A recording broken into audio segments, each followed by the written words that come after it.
warahmatullahi wabarakatuh. Waalaikumsalam warahmatullahi wabarakatuh. Alhamdulillahilladzi anzalal Qur'an khalaqal insana 'allamahul bayan. Asyhadu an la ilaha illallah wahdahu la syarikalah wa asyhadu anna sayyidana Muhammadan abduhu wa rasuluh sallallahu alaihi wa ala alihi wa sallama tasliman katsira amma ba'd. Faqala ta'ala ya ayyuhalladzina amanu taqullaha haqqa tuqatih wala tamutunna illa wa antum muslimun. Qalu subhanaka la ilma lana illa ma 'allamtana innaka antal alimul hakim. Bapak lan Ibu ingkang minulya segenap keluarga Majelis Ta'lim Sekolah Tinggi Ilmu Akhirat. Alhamdulillah kita bersyukur kepada Allah. Terus saja Allah memberikan karunia kepada kita semuanya berupa aneka macam kenikmatan. Yang salah satu kenikmatan itu adalah nikmatnya ngopi. Kopi terasa kopi, teh terasa teh. Kalau air putih terasa nopo. Tawar ya laka rasa tawar berarti ya. Hidup tawar temen. Alhamdulillah kita semua bisa hadir dengan sehat walafiat. Saya tadi mendengar ada Pondok Pesantren Subulus Salam Putra disebut tadi. Saya tadi kuliah subuh di situ, di Masjid Pesantren Subulus Salam Putra. Kegiatan safari subuh. Dia ngajak masyarakat untuk keliling sholat subuh keliling. Ini Ahad ini yang jadi tuan rumah Subulus Salam, masjid baru. Bapak dan Ibu yang dimuliakan Allah, karena materinya agak panjang, kita langsung saja pakai bahasa basi. Kebanyakan bahasa basi menjadi basi. Kita sudah selesai pengantar tafsir. Seperti kami janjikan, kita akan masuk surat Al-Fatihah. Tetapi sebelum kita masuk ke penafsiran surat Al-Fatihah, kita masuk dulu ke penafsiran isti'adzah. Kata lain ta'awud. Karena Allah memerintahkan kita dalam surat An-Naml ayat 98, fa idza qara'tal qur'ana fasta'idz billahi minasyaitonir rajim. Apabila kalian akan membaca Al-Qur'an, maka mintalah perlindungan kepada Allah dari godaan syaitan yang terkutuk. Karena ada perintah itu, maka memang selayaknya sebelum kita membaca Al-Quran, kita membaca isti'adzah. Nama kalimat itu isti'adzah, atau nama lainnya ta'awud. Bunyinya a'udzu billahi minasyaitonir rajim. Nanti bisa juga dalam bentuk lain, ada tambahannya. A'udzu billahis samii'il alimi ditambah as-sami' al-alim. Boleh sahih juga hadisnya. A'udzu billahis samii'il alimi minasyaitonir rajim. Itu boleh juga. Atau yang simple yang udah populer nggak apa-apa. A'udzu billahi minasyaitonir rajim. Muncul pertanyaan, kenapa Allah memerintahkan kita minta perlindungan kepada Allah sebelum kita membaca Al-Quran? Bapak dan Ibu, membaca Al-Quran itu bagian dari ibadah, amal soleh. Itu ibadah yang apa ya? Ibadah, dibilang ibadah mahdoh bukan ya? Ibadah ghairu mahdoh, tetapi ibadah yang amat sangat ditekankan. Waalaikumsalam. Itu membaca Al-Quran. Nah, karena membaca Al-Quran itu salah satu bentuk ibadah, ketika seseorang akan ibadah, pasti iblis dan keturunannya syaitan itu akan berusaha menggagalkan kita ketika akan melaksanakan ibadah. Usaha menggagalkannya macam-macam. Ada usaha ben gagal tidak jadi melaksanakan ibadah. Itu bentuk pertama. Iblis setan akan berbahagia kalau kita tidak melakukan ibadah. Apalagi sudah niat kemudian tidak jadi, seneng tuh. Kalaupun mereka gagal tetap berhasil, hamba Allah melaksanakan ibadah, mereka nggak berhenti. Ketika melaksanakan ibadah digoda, biar ibadah yang dilaksanakan itu muspro, tidak ada manfaatnya, bagaikan kayu dimakan, bagaikan kayu bakar dimakan api. Tidak ada manfaat. Itu mereka lakukan dari awal pekerjaan, di awal digoda, nanti di tengah-tengah digoda, nanti di ujung digoda. Di awal pekerjaan bisa jadi godanya itu di unsur niat, di unsur motivasi. Bisa jadi iya setan kalah karena ternyata sang hamba ini melakukan ibadah. Digoda, dia nggak putus asa, terus digoda. Di awal mulai menggoda, yaitu di niat. Digoda niatnya, motivasinya biar jangan lillah. Biar jangan lillah ya karena manusia, karena ingin dipuji. Kalau godaannya ustadz, nama itu ustadz itu godaannya nopo? Amplop, Pak. Ustadz itu godaannya amplop. Ya, ya isine, itu duduk amplop. Itu godaan. Kalau motivasinya sudah itu, bubar. Kalau yang mendengarkan motivasinya digoda nopo? Ngantuk, ngobrol sambil dolanan HP. Atau itu bukan niat, itu yang niat dulu. Niatnya ben sregep ngaji, ben katon sregep ngaji.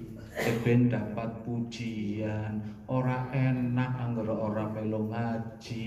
Wong bojone melu ngaji ya suami ikut ngaji, bojone melu ngaji, ora kaya ora kepenak. Berarti ngajine karena suami. Ora lillahi ta'ala. Atau sebaliknya, atau tetangganya melu ngaji, aku ora melu ngaji. Hati-hati tuh. Wajar sih yang seperti itu karena godaan setan, wajar. Tapi kita harus melawan. Iya, memang awalnya karena melu-melu bojone, karena melu-melu tanggane. Itu kan awalnya nggak apa-apa, wong awalnya itu kan motivasi, mengajak, dan kita harus mengajak, memang dakwah. Mengajak itu kan dakwah. Mengajak bahasa Indonesia, bahasa Arabnya dakwah. Saya ngaji karena diajak, tidak apa-apa. Tapi setelah ngaji, vertikal karena Allah. Awalnya memang saya diajak, tapi begitu sekarang saya ngaji karena Allah. Setan akan goda tuh. Itu awal.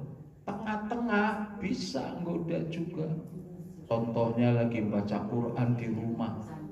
Pas rumahnya itu kamarnya baca di kamar, pas sampingnya itu lorong gang. Begitu lagi baca ana suara sandal kerasak kerasak kerasak. Wih, ana wong liwat, bacanya diseru-seru kena. Bacanya di fase-fase kena. Evin krungu, kasih untung lagi baca Quran. Itu tengah-tengah tuh digoda. Tengah-tengah gagal, lulus lagi, awal lulus, tengah lulus, ujungnya Shadaqallahul Azim. Barang tangi dalam hati, si maca Quran sapa bae ya kayaknya aku toh. Ini bangkana suara televisi, kayak suara dangdutan bangka. Oh, hebat ya aku ya. Lah, kena lagi di sini. Itu iblis dan pasukannya dan keturunannya, setan-setan itu akan selalu menggoda biar kita gagal. Bukan hanya saja membaca Al-Quran, tapi ibadah-ibadah yang lain. Dengan lagi sholat, setan itu akan datang. Si orang kemutan jadi kemutan. Oh, digoleti orang ketemu ke dalam kunci nengendi. Barang sholat kemutan. Allahu Akbar. Umum, bukan saya saja, bukan jenengan saja, semua. Karena setannya semua. Setiap kita bahkan bisa sekian iblis loh. Lalu iblisnya nggak meninggal, beranak pinak terus. Tidak meninggal, meninggalnya nanti hari kiamat. Kan terus-terusan tuh beranak pinak, banyak teman. Halaman kerjanya berapa tahun? Goda model kayak kita cipil jadi setan. Makanya itulah di situ filosofinya ketika kita disuruh mengucapkan isti'adzah, memohon, meminta perlindungan dari Allah. Kapan saja sih, setiap saat kita butuh perlindungan. Ketika mau ibadah butuh perlindungan. Ketika kita sedang merasa takut terhadap sesuatu, ada sesuatu yang akan membuat kita bahaya, minta perlindungan, baca isti'adzah. Itu tentang isti'adzah. Maka mari kita masuk ke tafsiran kata pertama. Isti'adzah diawali dengan a'udzu. Ilmu dore itu. Aku berlindung. Aku berlindung. Berarti kalimat nopo niku? Aku berlindung kepada Allah dari godaan setan yang terkutuk. Kalimat berita nggih. Kalimat berita. Tapi di dalamnya ada perintah. A'udzu, saya berlindung. Di dalamnya ada perintah. yang tersirat, yang tersurat, aku berlindung, a'udzu. Yang tersirat, berlindunglah. Mintalah perlindungan. Jadi di dalam itu ada perintah Allah kepada kita agar kita minta perlindungan. Kemudian Bapak dan Ibu, ketika kita mengucapkan a'udzu, saya berlindung, berarti otomatis saat kita mengucapkan kata itu, saya berlindung, berarti otomatis harus hadir pada diri kita perasaan kita lemah.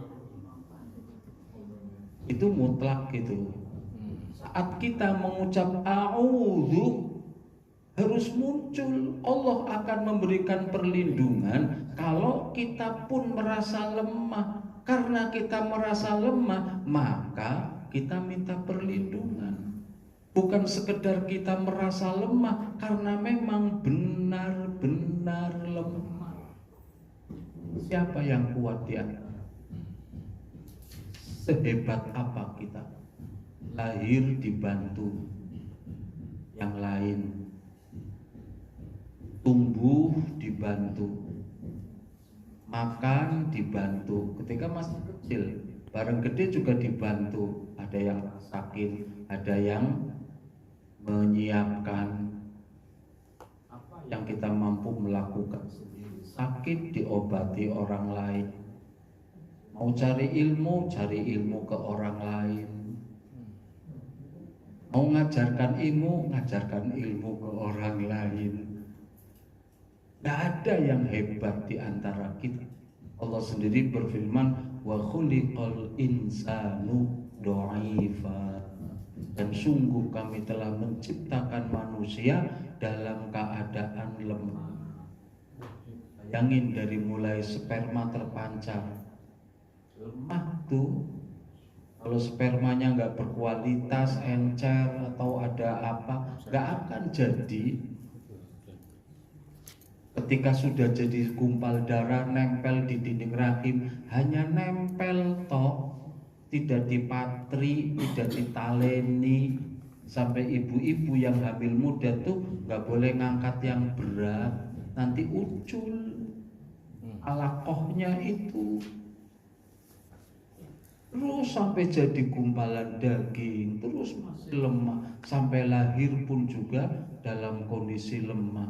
Ketika kita lahir sama kucing sama kambing, hebatan mana? Kucing lahir langsung bisa jalan, kambing sebentar saja dijilati ibunya terus jalan. Pitik lah aja langsung. Pitik. Iya, Langsung jalan. hebat pitik daripada kita. Kita butuh waktu berbulan-bulan untuk bisa lari. Tahun. Lemah. Ketika sakit,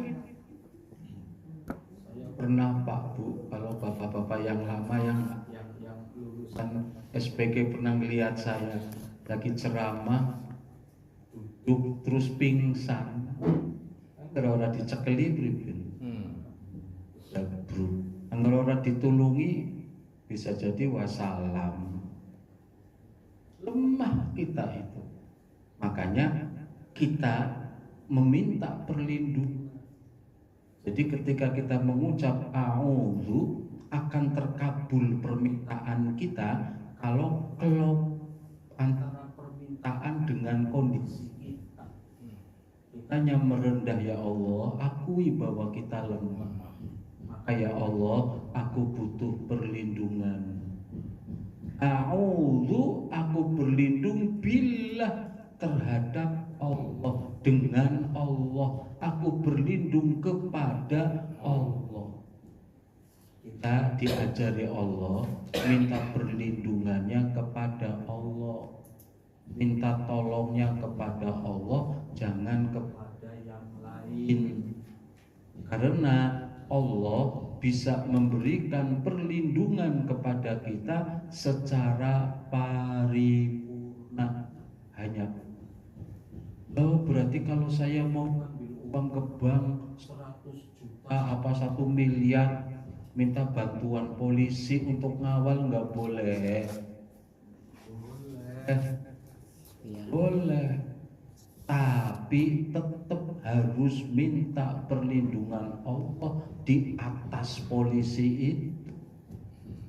Kenyataannya dirampok, polisinya ditembak mati. Yang punya uang selamat, nggak mati walaupun uangnya dibawa. Tapi polisinya yang melindungi mati. Artinya polisi belum tentu bisa memberikan perlindungan. Kalaupun memberikan perlindungan tidak paripurna. Pokok bayar. Kalau Allah kan nggak minta bayaran. Kalau polisi kan harus ada bayarannya. Jadi berlindung kita kepada zat yang paling paripurna, paling sempurna memberikan apa saja, perlindungan, pertolongan dan lain sebagainya. Jadi minta perlindungan kita kepada Allah. Pertanyaan, Allah itu apa? Allah itu siapa? Tulisannya alif lam ha, Allah. Nah, Allah itu siapa? Bapak dan Ibu, dari sisi bahasa, tulisan Allah itu namanya lafzul jalalah. Lafzu artinya kata, jalalah yang memiliki keagungan, kata yang memiliki keagungan. Itu tulisan Allah itu namanya lafzul jalalah, lafaz kata yang memiliki keagungan. Nama lainnya nanti al-ismul a'zam.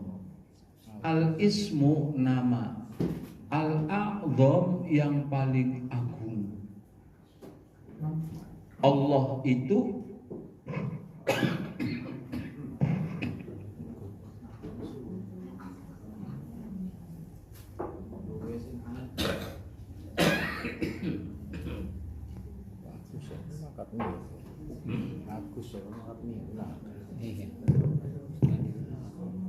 Allah itu al-ismu nama, al-jalalah yang memiliki keagungan. Di al-ismul a'zam, terus nanti tadi yang pertama apa itu tadi? Lafzul jalalah. Nah, al-ismul a'zam nama yang paling agung. Maksudnya Tuhan itu kan punya nama. Saya manusia, namanya Untung. Tuhan kita, Rob kita, Tuhan bahasa Indonesia, bahasa Arabnya Robbun atau Ilahun, ada dua. Satu Robbun, kedua Ilahun. Bedanya kalau Robbun itu Tuhan dalam hal penciptaan, bukan Tuhannya ada dua, bukan loh ya. Tapi kalau kita menggunakan kata Robbun, kalau kita lagi bicara masalah penciptaan, pengawasan, pengaturan. Kalau bicara masalah penyembahan, pakainya ilahun. Seperti la ilaha illallah, tidak ada Tuhan ditambah yang layak disembah kecuali Allah. Gak bisa la ilaha diterjemahkan tidak ada Tuhan yang menciptakan langit bumi kecuali Allah. Salah terjemahannya. Terjemahannya yang benar, tidak ada Tuhan yang layak disembah. Karena kalau ilahun, Tuhan dalam hal sesembahan. Kalau pakai kata Robbun, Tuhan dalam hal penciptaan, pengaturan, pengawasan dan lain sebagainya. Nah, Tuhan yang bahasa Inggrisnya God, bahasa Indonesianya Tuhan, bahasa Jawa Sanskertanya Hyang, makanya sembah Hyang. Sembah Hyang itu kan menyembah Hyang, Hyang itu Tuhan, menyembah Tuhan. Sholat bahasa Arabnya kan itu. Nah, Tuhan kita namanya 99 Asmaul Husna. Kalau saya manusia namanya Untung, Uyib, Abdullah, apa maning? Ini Mbak Yu, saya nanya. Saya lagi kecil kalau di rumah panggilannya Uyib. Kalau nama resmi Untung, nama hijrah Abdullah. Mau pakai nama yang mana saja, boleh-boleh saja. Nah, kalau Allah namanya 99. Dari 99 nama yang paling agung tadi Al-Ismul A'zam, Allah. Maka kalau di Asmaul Husna itu Allah mesti paling nomor 1 di depan, karena yang paling agung. Itu namanya Al-Ismul A'zam. Itu kalau dilihat dari sisi bahasa, Allah itu Al-Ismul A'zam, Allah itu nama Tuhan. Saya pernah dikritik oleh jamaah, ngomongnya Tuhan baik sih, jangan ngomong Tuhan, ngomong Allah. Saya jawab langsung, tolong Mas diterjemahkan ya, La ilaha illallah, tolong terjemahkan. Bingung dia, gelagapan. Dia kan gak mungkin tiada Allah selain Allah gitu. Gak mungkin kan, tiada Tuhan. Nah, dan dia ngucap Tuhan gue. Tuhan itu gak ada masalah. Tuhan itu bahasa Indonesia, bahasa Arabnya Ilahun, Rabbun, bahasa Inggrisnya God, bahasa Jawa Sanskertanya Hyang. Nah, nama Tuhan kita itu Allah, Ar-Rahman, Ar-Rahim, dan seterusnya 99. Jadi tidak tabu kita mengucapkan Tuhan, tapi Tuhan yang kita maksud adalah Allah, bukan yang lain. Makanya illallah, kecuali Allah, tidak ada Tuhan yang lain. Nah, Allah, lafaz Allah itu, ini masih bahasa nih Pak. Allah, lafaz Allah itu mustaq ataukah jamid? Ini istilah baru nih. Aku kenal ke mustaq siapa, jamid siapa. Lah makanya ini dapat ilmu kan. Mustaqun, mustaq itu lafaz terbentuk dari kata lain, tidak berdiri sendiri. Jamid artinya lafaz yang terbentuk tidak dari kata lain, sudah dari sononya berdiri sendiri. Contoh masjid. Masjid itu lafaz mustaq, kata yang terbentuk dari kata lain. Dari kata apa? Dari kata sajadah, yang artinya sujud. Jadi masjid itu artinya tempat untuk sujud. Ini ilmu shorof nanti. Itu namanya lafaz mustaq. Musola sama kayak masjid itu mustaq, terambil dari kata sholat, artinya sholat. Musola, tempat untuk sholat. Isti'adzah itu juga mustaq, terambil dari kata lain. Ta'awud itu juga mustaq. Nah, para ulama beda pendapat tentang lafaz Allah ini, mustaq ataukah jamid? Sebagian mengatakan lafaz Allah itu jamid, tak terbentuk dari kata lain, asli dari sononya. Kalau Ar-Rahman itu mustaq, Ar-Rahim itu mustaq. Tapi kalau Allah jamid, tidak terbentuk dari kata lain. Tapi sebagian lagi berkata Allah itu mustaq juga, terambil dari kata lain, dari kata nopo, ilahun, yang artinya Tuhan. Ilahun, ilahun ditambah lam satu, setelah alif jadilah Allah. Tapi Bapak Ibu, mustaq atau jamid lafaz Allah itu langkah pengaruh, tidak ada masalah. Paling kalau ada pengaruh seperti yang dilakukan Cak Nur Kholis Majid Almarhum dulu ketika menerjemahkan la ilaha illallah, menerjemahkannya nopo? Tiada Tuhan selain Tuhan. Kalau yang contoh tadi tiada Allah selain Allah, kan itu. Kalau ini Cak Nur menerjemahkan la ilaha illallah, tiada Tuhan selain geger jagat masyarakat. Wong yen temen sih ora seneng mari Allah, kok tiada Tuhan selain Tuhan.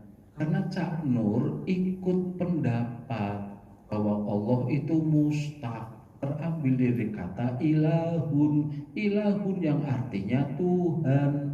Maka tidak salah diterjemahkan tidak ada Tuhan selain Tuhan, asal Tuhan yang dimaksud adalah Allah. Cak Nur maksudnya Allah, wong dia muslim. Cuman kan masyarakat awam jadi geger karena orang ngerti. Dengan juga biar tidak geger, kalau ada ketemu terjemahan kayak begitu, oh itu berarti penganut bahwa Allah itu mustaq, terbentuk dari kata ilah. Itu secara bahasa. Allah secara istilah sinopo? Allah ya pencipta alam semesta. Allah bukan makhluk. Allah khaliq. Khaliq mustaq dari kata khalaqa, mencipta. Allah itu sang pencipta dan cuman ada satu. Semua selain Allah makhluk. Ini makhluk diambil jadi bahasa Indonesia kan. Aslinya bahasa Arab. Makhluk itu artinya yang diciptakan. Semua makhluk. Nanti persamaan katanya makhluk itu alam. Alam. Alam juga jadi diadopsi jadi bahasa Indonesia. Hanya saja maknanya jadi lebih sempit. Alam dunia, alam akhirat.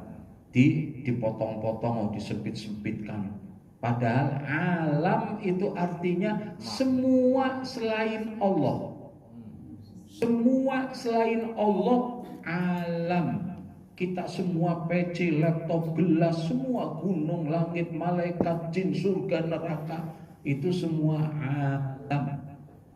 Alam persamaan katanya makhluk yang diciptakan. Yang diciptakan banyak, yang menciptakan cuma satu. Inilah Tuhan Allah. Tuhan itu yang telah menciptakan semua. Seperti Nabi Ibrahim. Nabi Ibrahim itu belum dikasih wahyu, masih muda, belum diangkat jadi nabi, jadi rasul, itu sudah ngerti bahwa Tuhan itu pasti yang menciptakan alam semesta. Karena pikirannya cerdas, fitrahnya suci. Begitu melihat orang-orang nyembah patung patung, nyembah berhala. Bahkan ayahnya sendiri Azar tukang gawe Tuhan, gawe patung, mau diiderna Tuhan, Tuhan, siapa beli Tuhan. Udah otaknya tuh udah gak sampai, mana mungkin Tuhan kok dijual beli. padahal masyarakatnya nyembah berhala.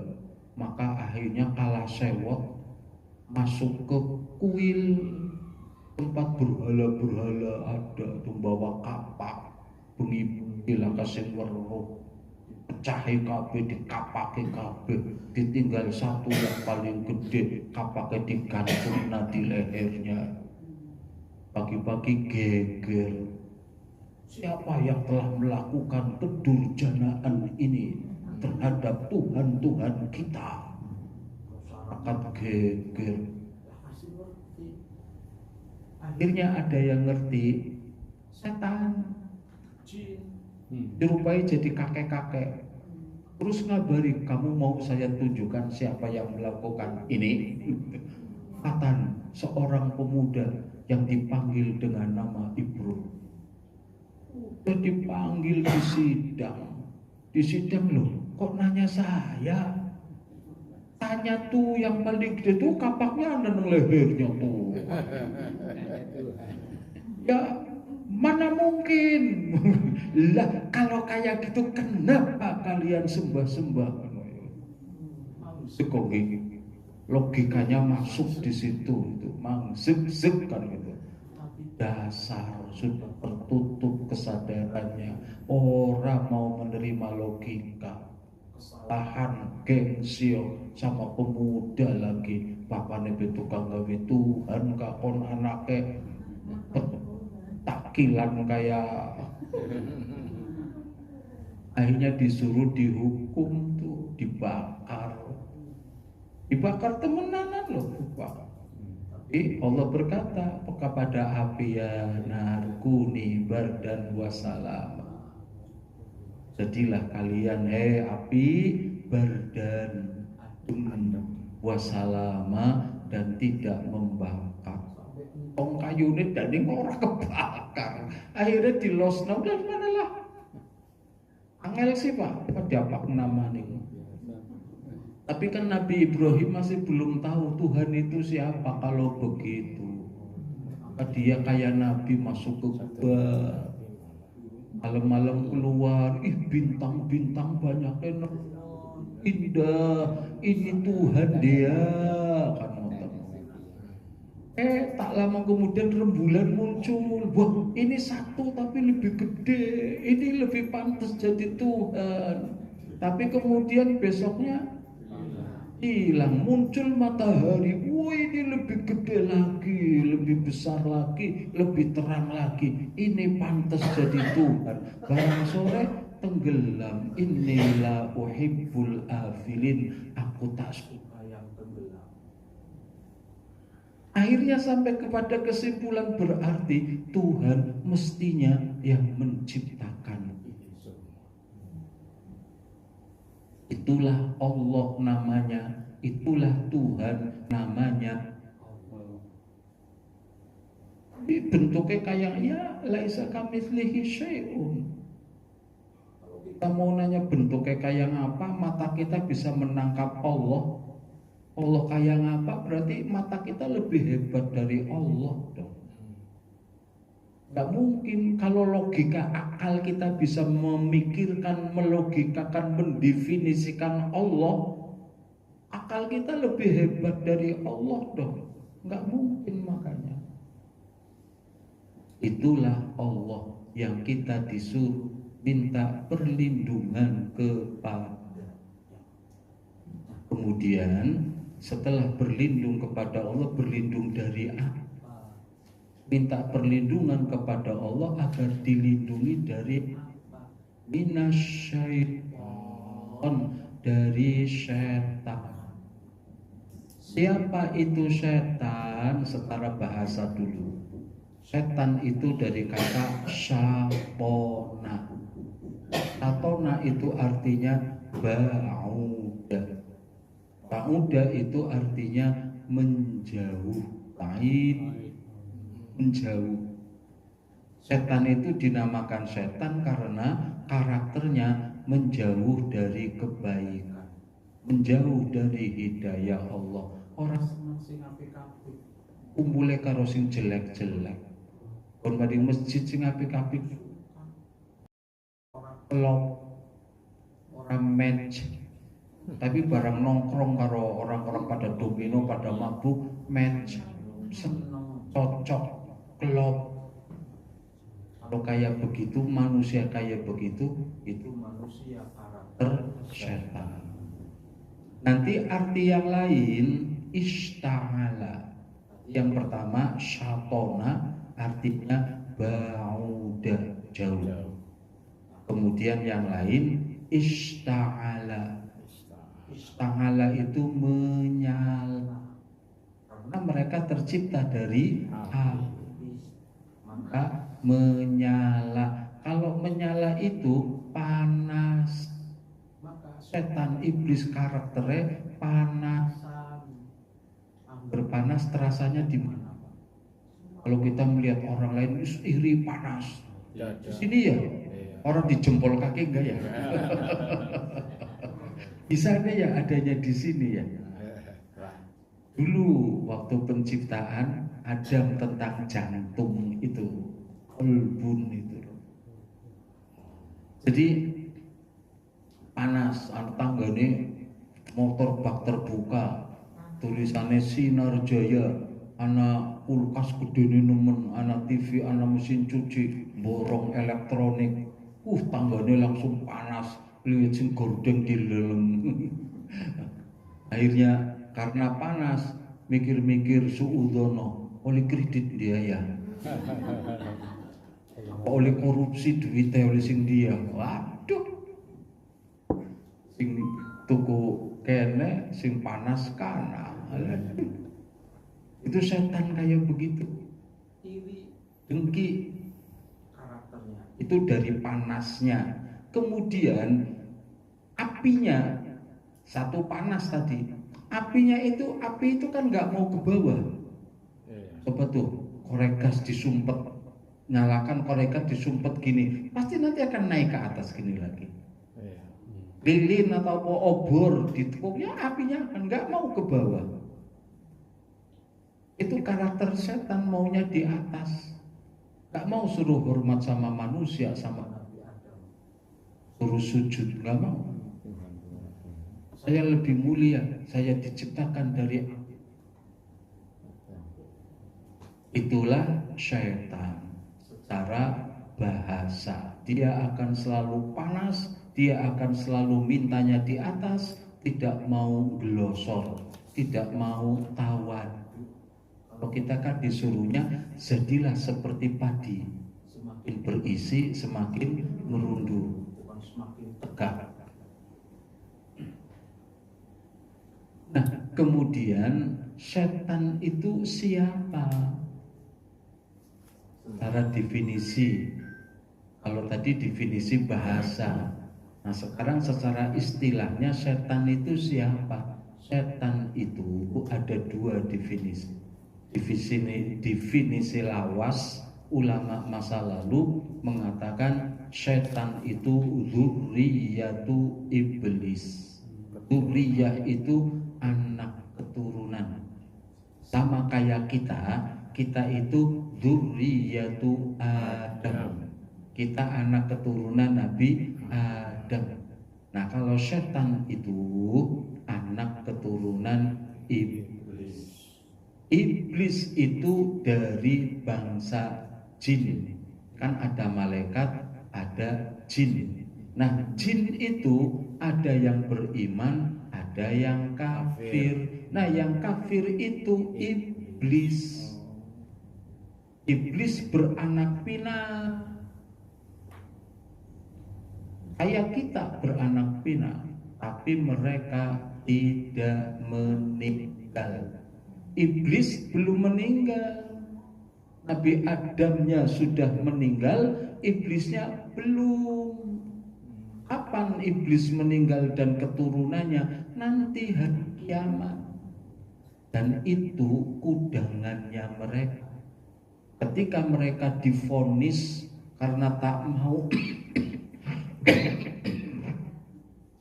mau sujud kepada Nabi Adam, diusir dari surga, bahkan divonis neraka jahanam.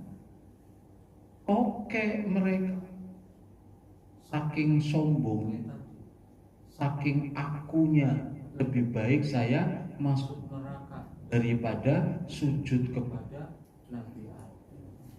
Kan karakter yang sangat-sangat tinggi sekali. Nah, mereka minta kudangan, ya orang apa-apa masuk neraka jahanam, tapi ya Allah tunda usia sampai akhir, sampai hari kiamat nanti. Kan gua apa? Goda Adam dan keturunannya. Bisa. Kecuali ibadaka minhumul mukhlasin, yang tak akan tergoda oleh kami ya Allah, hamba-hambamu yang ikhlas.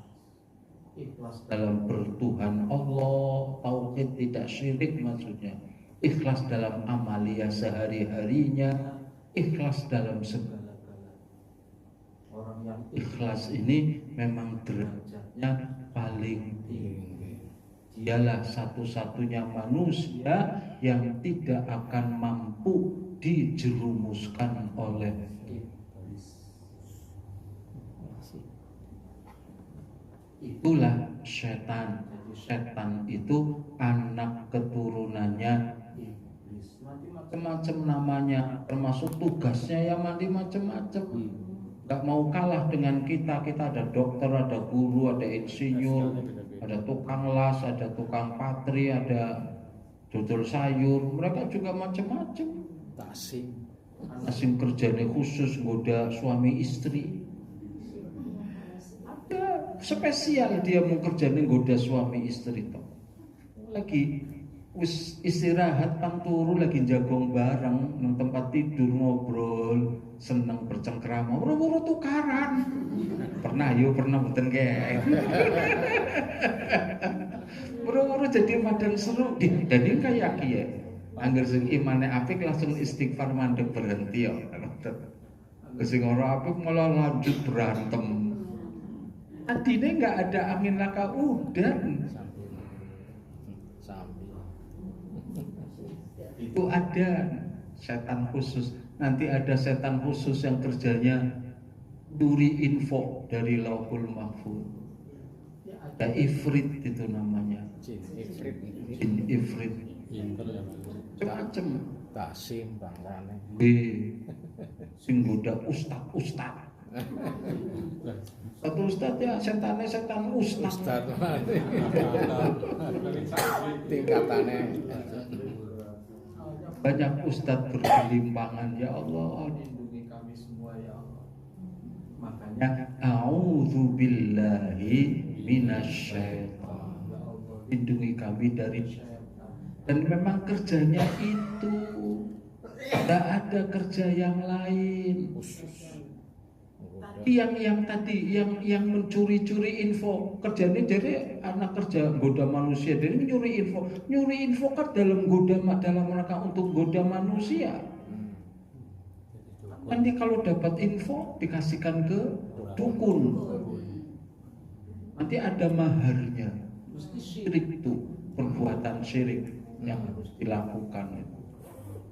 Jadi semuanya dalam rangka menggoda manusia. Terus ada larangan Allah mboten, iblis, setan, orang kena ya goda manusia ya, orang kena ya, ada mboten? Berarti Allah mengizinkan mboten? Ya Allah jangan mengizinkan ya. Allah mengizinkan karena memang Allah menciptakan kebaikan dan keburukan. Di antara keburukan itu ya iblis, setan dengan godaannya itu untuk menguji manusia. Karena Allah akan memilih mana hamba yang tahan uji, yang imannya betul-betul, dan mana yang tak tahan uji, mana yang ikhlas, mana yang tidak. Kemudian ar-rajim. Ar-rajim itu maksudnya al-marjum. Rajim itu nanti bisa fa'il, jadinya pelaku. Kalau marjum yang kena kelakuan, dipukul. Kalau di sini rojama melempar. Berarti kalau marjum dilempar. Rojim itu artinya dilempar. Artinya al-marjum, rajam. Hukuman rajam. Kan hukuman rajam itu kan orang berzina, sudah pernah nikah, sudah punya suami, sudah punya istri, kok zina dengan laki-laki lain apa perempuan lain, maka hukumannya adalah rajam. Rajam itu dipendem badan separoh, bagian atasnya dilempari batu sampai mati. Dilempar sampai mati itu sakitnya betul. Sakit. Kejam ya Islam ya. Iya, saya katakan kejam. Tapi mau pilih itu apa mau pilih siksa neraka? Sebenarnya enggak kejam. Yang kejam itu para pelaku zina. Allah sudah melindungi nasab sedemikian rupa. Dan salah satu kemuliaan manusia itu ada di nasabnya yang jelas. Berkucing jenengan anak siapa? Karena sape, ayam ya karena sape. Tapi kalau manusia jelas kena. Dan dosa zina itu dosa yang buntutnya panjang. Kalau anak hasil zina. Iya, kalau anaknya laki-laki mending. Tapi kalau anaknya perempuan, kan walinya nggak boleh ayahnya, karena ayahnya tidak sah secara agama, hanya ayah biologis. Berarti yang nikahkan siapa? KUA, wali hakim. Nah kalau yang menikahkan karena mau nikahkan wali hakim kan izin, berarti defeksi bisa nek orang ente. Belanja bingung, aku kemudian zina, orang wani akhirnya jadi wali. Walaupun yang nikahkan bukan dia diwakilkan ke KUA, tapi kan tetap dia sebagai walinya. KUA hanya wakil. Kalau yang tadi kan betul-betul orang tuanya dianggap tidak ada, langsung KUA yang menjadi wali, bukan wakil. Kalau yang ini biasa kan wakil kan kayak gitu, walinya tetap orang tuanya, hanya pelaksanaan ijab kabul diwakilkan.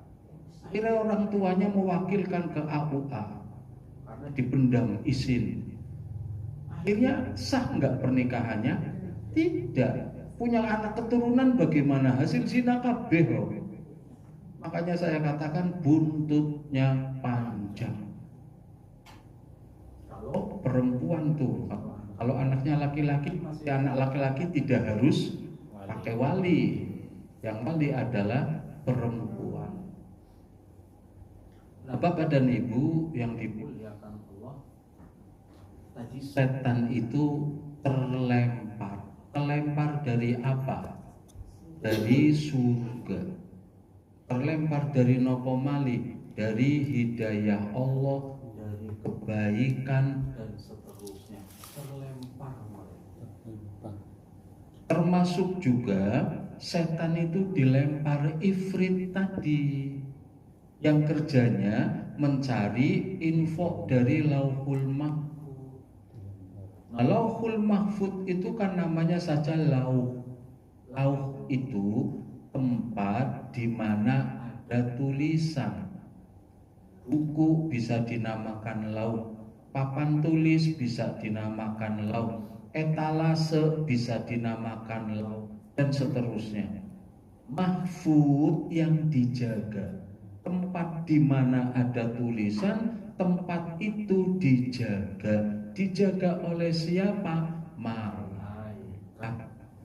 Malaikat itu juga kerjaannya spesifik. ada yang khusus ditugaskan nyabut nyawa, ada yang khusus nurunkan wahyu, ada yang khusus niup trompet, ada yang khusus jaga lauhul mahfud. Dan mereka setia dengan tugasnya. Tidak ada gantian Israel. Kamu jaga lauhul mahfud ya. Aku pengen diajari yo nyabut priben. Aku pengen rasakna. Nggak ada. Nggak ada yang pengen, karena nggak dikasih nafsu. Kalau kita iya ada pengen kia, kita malah pengennya multi talenta. Bisa kia, ya Allah bisa kabeh. Karena wajar, karena kita dikasih akal. Sehingga kalau menjadi multi talenta pun bisa, keterampilan bisa lagi, punya bakat keterampilan ini itu dan seterusnya. Jadi lauhul mahfud itu semua yang terjadi atas diri makhluk, termasuk manusia, termasuk kita, sudah ada tulisannya di lauhul mahfud. Saya kapan nanti meninggal, sana tulisannya. Meninggalnya karena sebab apa, bisa ada. Apa malu contoh? Pak Jokowi nanti di penjara orang ya. Bisa ada tulisannya, sudah ada, cuman kan kita nggak tahu setelah terjadi. Itulah namanya qada. Qada itu ketentuan yang sudah Allah tentukan, tertulis di lauhul mahfud. Begitu terjadi qadar, kodok dan qadar kan kayak gitu. Dan kita nggak tahu kecuali setelah terjadi. Disitulah fungsinya atau dalil manusia harus berusaha. Saya akan jadi orang kaya apa orang miskin, di sana tulisannya, tapi kan nggak tahu, makanya saya harus berusaha. Saya kalau ngitung harta ya saya nggak bisa kuliah, saya anak yatim, anak lima, nggak punya apa-apa, kuliah duit dari mana? Tapi kan akhirnya usaha, akhirnya dapat beasiswa. Saya sekolah beasiswa terus sampai S2 beasiswa. S2 nih mongkol. Di sini orang dirampung, nah padahal sudah selesai bab 1 sudah, ya tinggal dirampung buat. Padahal beasiswa dosa saya berarti ya. Tapi nyatanya orang ditagih ya. Dulu pernah tanda tangan, kalau gagal gak selesai mengembalikan biaya, tapi gak pernah ditagih. Kedoknya jadi tagih kok. Yang bulah saya nyatanya orang anjuk. Dosa sih ya dosa. Duit hilang. Tapi kan saya dapat ilmunya, sudah dapat ilmunya. Saya tidak cari gelar, tidak cari ijazah, cari ilmu.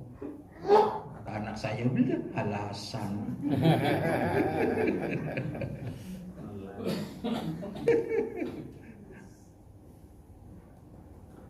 Allah itu setan arojim, nah ifrit ketika mendekati langit, mendekati lauhul mahfud, mencuri info, dilempar sama yang kita namakan meteor, dipecut, diterila, jeger.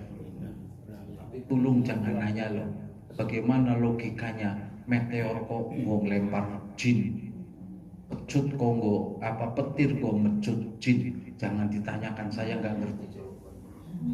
Teknologinya secara ilmu Tuhan kayak apa? Jangan ditanyakan Pak Cip.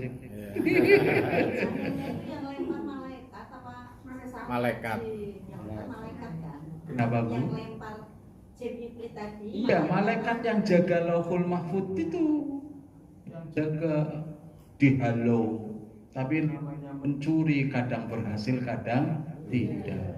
Berhasil kan secuil tok paling nggak mungkin dijaga ketat oleh malaikat.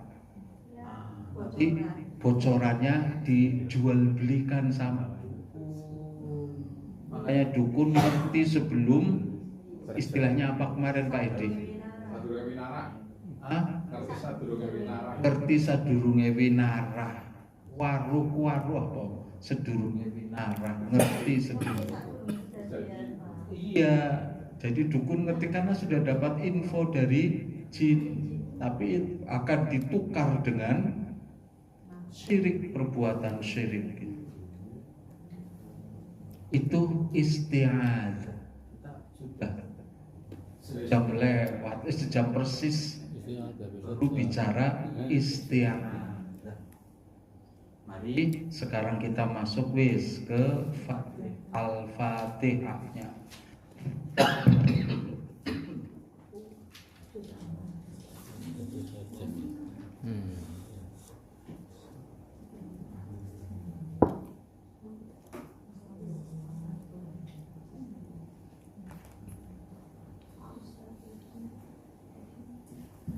Setelah kita membaca isti'adzah, kemudian kita akan membaca Al-Fatihah. Tafsir surat Al-Fatihah. Waktu dan tempat turun. Di buku itu belum ada, nggak ada Al-Fatihah. Waktu dan tempat turun. Surat Al-Fatih, jangan salah nggih, Al-Fatih titik jangan t. Bukan Al-Fatih, enggak, Al-Fatih titik. Surat Al-Fatihah, Al-Fatihah. Waktu dan tempat turun surat Al-Fatihah termasuk surat Makkiyah, yaitu diturunkan di Mekah sebelum hijrah pada saat Nabi tinggal di Mekah. Namun sebagian ulama juga menyebut bahwa Al-Fatihah turun 2 kali, bahwa Al-Fatihah turun 2 kali, sekali di Mekah dan sekali di Madinah. Tetapi pendapat mayoritas menyatakan turunnya di Makkah. Ini tentang Makkiyah dan Madaniyah. Kemudian nama-nama Bapak dan Ibu, ini surat yang paling banyak namanya. Pada nama-nama Al-Fatihah itu juga terkandung di dalamnya keistimewaan, fadilah.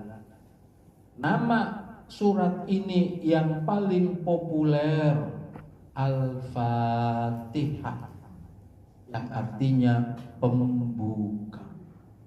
Kenapa surat ini dinamakan Al-Fatihah? Al-Fatihah itu mustaq, terambil dari kata fataha, artinya membuka. Ditambah alif di fa fiilnya menjadi Fatihah, pembuka, yang membuka. Dinamakan Al-Fatihah karena begitu kita membuka lembaran mushaf Al-Quran itu, surat yang pertama kali kita temui ini, surat ini, surat urutan pertama. Padahal diturunkannya bukan pertama kali.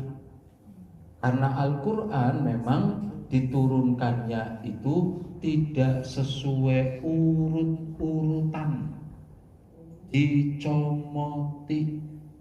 Atau lebih jelasnya Bapak Ibu, Al-Quran itu diturunkan 3 tahapan. Tahapan pertama dari Allah, diturunkan ke bawah, ke Lauhul Mahfud.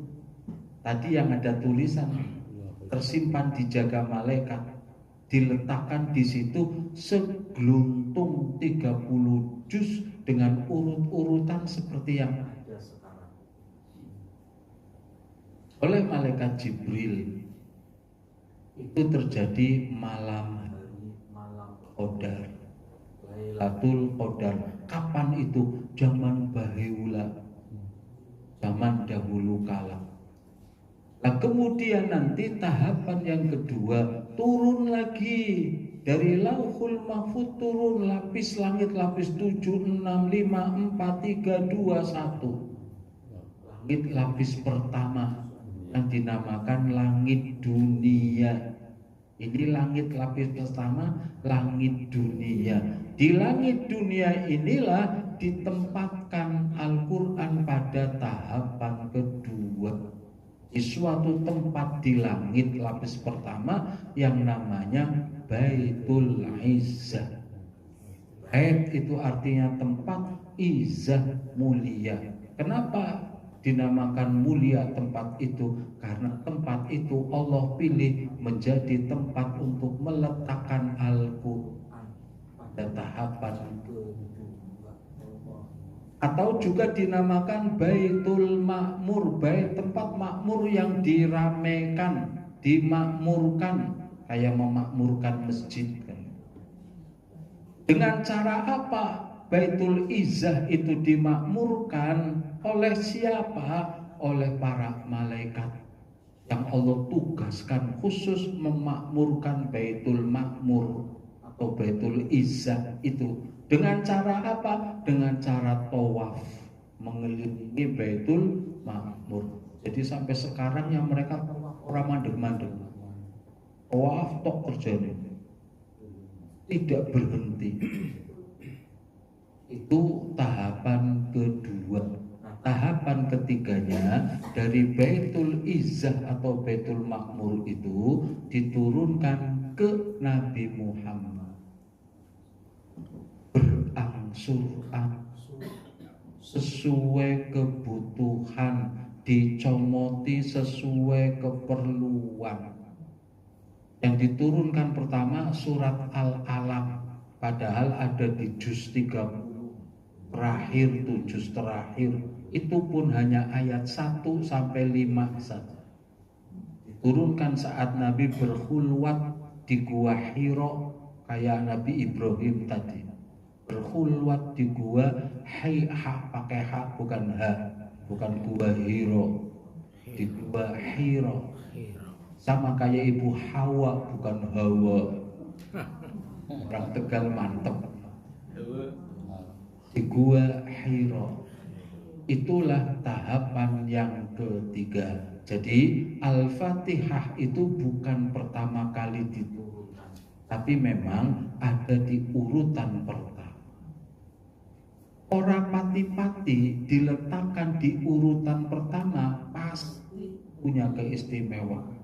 Dong pawe 17-an arepe dramben blek. Yang istimewa sih untuk menggugah daya tarik, dan drambena mesti dramben sing paling apik. Orang mungkin dramben sing ketoplak-ketopluk dalan nang arep, orang mungkin no. Sing paling bagus taruh di depan. Ini filosofinya sama. Karena Al-Fatihah surat yang paling jos, maka diletakkan urutan pertama sehingga dinamakan Al-Fatihah. Kemudian Ummul Kitab atau Ummul Quran, sama itu, Ummul Kitab atau Ummul Quran nomor 2, nomor 3 sama. Ummu itu ibu, al-um, ibu, ibunya Al-Quran, induknya Al-Quran, induknya surat-surat yang ada. Di negara kita banyak kota besar, Palembang, Jakarta, Bandung, Semarang, Surabaya, Makassar, ibu kota. Nah, lain sebagainya. Di antara kota besar itu yang paling besar Jakarta.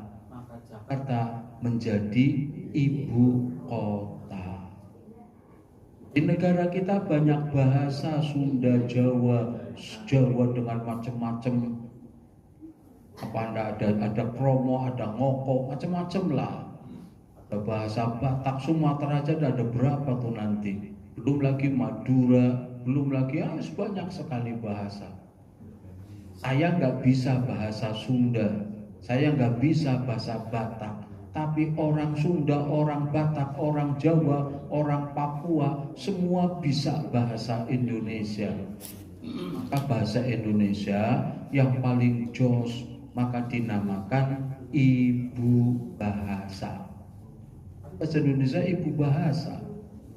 Jakarta ibu kota. Nah, Al-Fatihah ummul kitab atau ummul Quran. Kemudian yang lain as-sab'u al-mathani. As-sab'u al-mathani, as-sab'u itu artinya 7. Al-mathani yang bacaannya diulang-ulang. Surat yang ayatnya ada 7 dan bacaannya diulang-ulang. Selain Al-Fatihah dalam Al-Quran ada surat yang jumlah ayatnya 7 tapi bacaannya tidak diulang-ulang. Kita setiap hari berapa kali mengulang Fatihah? 17. Kalau mau lengkap tidak kurang 70 kali. Jumlah sholat fardu dan sunnah sehari semalam itu bisa lebih dari 70 rakaat. Udah pernah ngitung dulu kan? Pernah tuh. Hebatnya surat Al-Fatihah. Ini yang memberi nama Allah sendiri dalam Al-Quran. As-sab'u al-mathani. Mau disambung as-sab'ul mathani.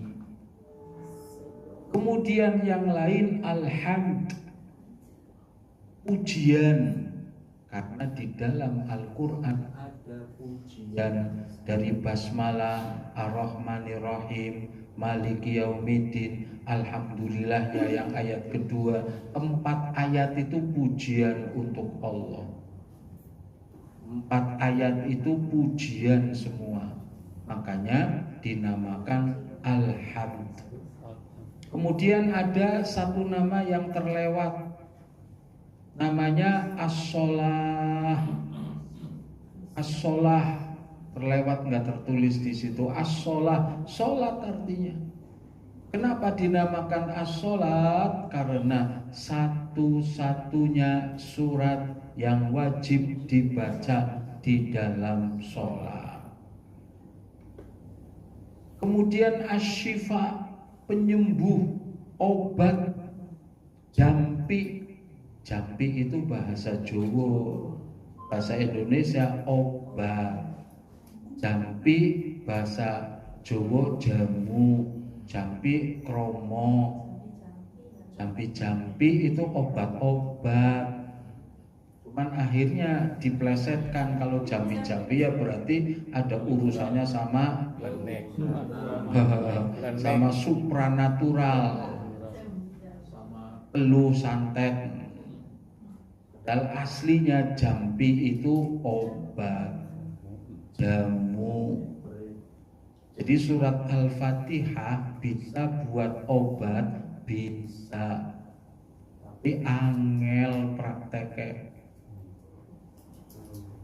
Bisa buat sakitnya saya, gula, sakit apa saja, sakit jasmani atau sakit rohani. Tapi memang prakteknya angel. Harus percaya, betul-betul percaya. Kadang kita kan sudah apa iya, kan belum kan kayak gitu. Apa mungkin, apa bisa, loken. Ya wis. Kalau kita percaya bulan-bulan, fa insya Allah. Ruqyah, perlindungan. Ruqyah.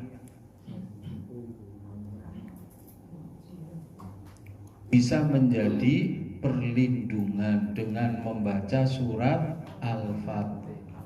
Sama seperti Al-Falaq dan An-Nas. Itu juga 2 surat perlindungan.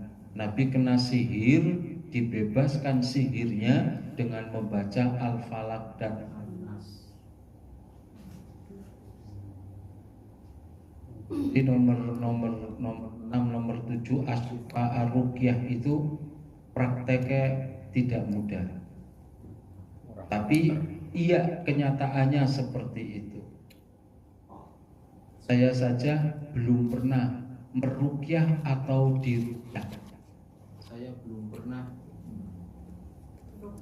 meruqyah orang lain atau diruqyah oleh orang lain. Ada hadis yang lagi Nabi cerita tentang 70.000 orang yang masuk surga tanpa hisab. Berapa jumlahnya? 70.000. Kita bisa masuk enggak? Hidup ya. Itu sahabat bertanya, apa baik ben bisa masuk kategori itu? Salah satunya la yastarku, tidak melakukan ruqyah atau diruqyah. Berarti kalau seseorang yang meruqyah atau diruqyah sudah kehilangan tiket masuk surga tanpa hisab. Tapi itu kata sebagian ulama. Nanti kata sebagian yang lain, oh nggak apa-apa asal ruqyahnya syar'i. Tapi saya sampai sekarang tidak meruqyah ataupun diruqyah.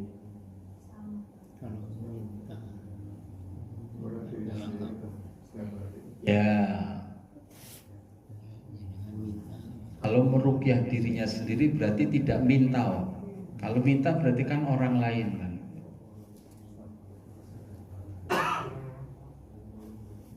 Terus nama yang lain Al-Kafi.